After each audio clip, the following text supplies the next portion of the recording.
Well, right now, a lot of wind. We're getting some pretty intense gusts. If you take a look at this tree right here, you'll see that it's moving around quite a bit. But if you go over to the palm trees to the right, you'll see that they're not blowing around a whole lot. And my photographer Dave said that it's like narrow bands of wind that keep slashing us.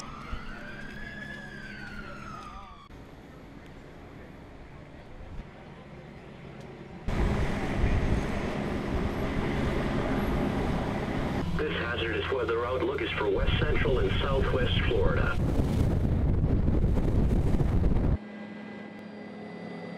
See, normally that's all grass. It's all underwater now. And about a quarter mile of Beach Road in Cicero is flooded, and it spans from the marina to Park Row. And this is probably the hardest area hit by all the floodwaters that we've been getting in the last couple of days.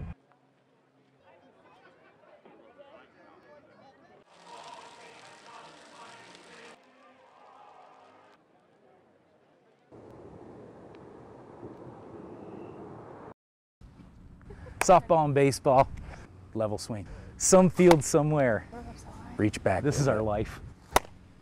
This is where you'll usually find Louie, her dad, and her brother on the diamond. I like competing a lot. In fact, the Amateur Softball Association Gold player earned a scholarship to FGCU for softball. Swinging pretty good. It's a heavy, heavy bat, but she swings really good. She's swinging nice and level. But today, there's something missing from Louie's swing. It's the DeMarini CF4. I use it all the time. That's the only bat that I ever use, and it got lost on the plane. Lost on a direct flight home from Denver last week after a tournament. Both Louie and her teammates' bats, worth about $700, gone from Louie's checked equipment bag. And the only bat that was left in here was this bat right here, and both of our expensive bats were gone. The family checked with TSA. They did get back to us pretty quick, a couple hours later, and said that they did have the video of actually this bag going through there and they didn't touch it. But dealing with Southwest Airlines wasn't as easy, even though the Ross's claim is pretty clear. Pay for the two bats. Basically, I mean, and it's not something, we're not looking for something for nothing. I mean, we know they were there, we know it was in their hands. To me, they're responsible for it. And with the big tournament, Nationals in 2 weeks. It's kind of like a big deal, and all the other girls use like different bats and different sizes. I was the only one who used the 24-34 bat, so I have no idea what I'm gonna do. Liza Fernandez, Fox 4, in your corner. Something didn't seem right to Eileen Soika when there was a missed call from National Grid. I kind of dismissed it at first because there was no message, but the more I thought about it, I kept thinking to myself, why would National Grid call me and not leave a message? When Eileen called National Grid herself, they told her it wasn't them. Is this National Grid's representative? The next day, the suspicious number called back. This time, Eileen didn't answer because she already talked to a representative from the company. I think it's bogus to do that. I think that there are people that are going to pick up the phone, see National Grid, and automatically assume that whoever they're talking to is a National Grid representative. We told National Grid about the number, and they said it's likely not one of theirs. And if they do call, they would always leave a message. Something this caller didn't do. Please leave your name and a short message. So we tried calling the number ourselves, straight from Eileen's phone.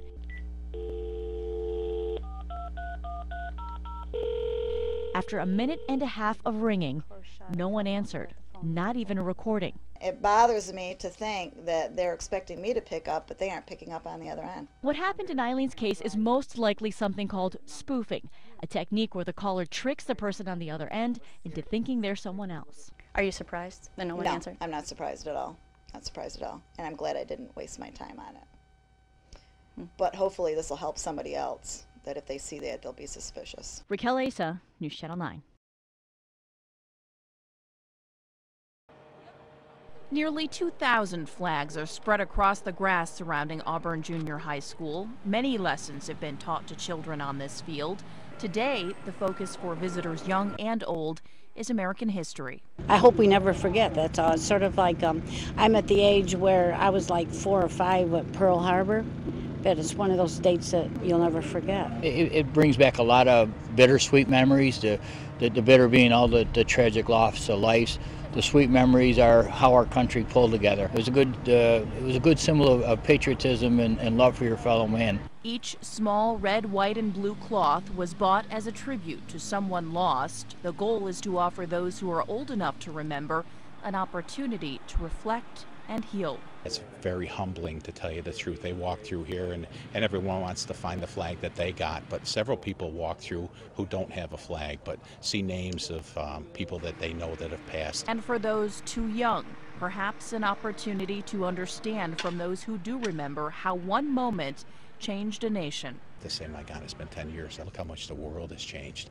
We've gone from feeling secure no matter where you go to always being vigilant and wondering what it is, what's around the corner, what's going to happen next. 10 years later, the same questions are posed in this field. Forgetting that day is impossible.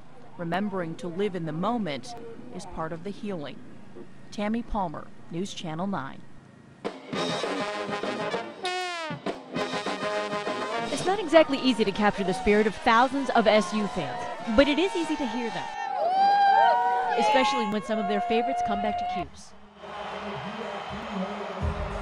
There's one person you're here to see. Who would that be? Carmelo Anthony. Probably Andy Routens. Roosevelt Bowie. And for one night, they were all in the house together. The NBA lockout gave Syracuse's familiar faces a chance to play in a court they're all familiar with. It's great. They can learn who they are and talk to them, shake their hand, and get their autograph. Some fans said they couldn't miss the night, knowing it would probably be their only opportunity to get collectibles signed all in one shot. I'm up for Binghamton for this event, so I'm looking forward to it. Hopefully everyone's up there, all my idols from years past. With today being the official start of the basketball season, some fans say it has a different feeling than past years because they know this could be the last year of the Big East. It's sad because of all the great rivalries we're leaving behind, but it's also nice that we're not getting left behind in a weakened Big East. Making tonight that much more special for fans like Craig, who were able to see the past and the present all under one dome. At the Carrier Dome, Raquel Asa, News Channel 9. Well, our main focus is, of course, the boiled shrimp, and we boil it in front of people so they can see how we serve it. There we go. There you go, buddy. That's what you want to see. Yeah. These are Florida Gulf pink shrimp. They're one of the best shrimp in the world, and I think anybody who's had them before can attest to that. I'm looking for a free hand, and I'm trying to get into them right now. Or anybody that you check out that's eating them can attest to that. Can you have three? I don't know. Are you going to eat them all? Oh, look at the size of that. I only had another hand, man. The ambience, the weather, the shrimp is good. Oh, it was a happy day. Being around the people and realizing, you know what I mean, that the Gulf is still alive.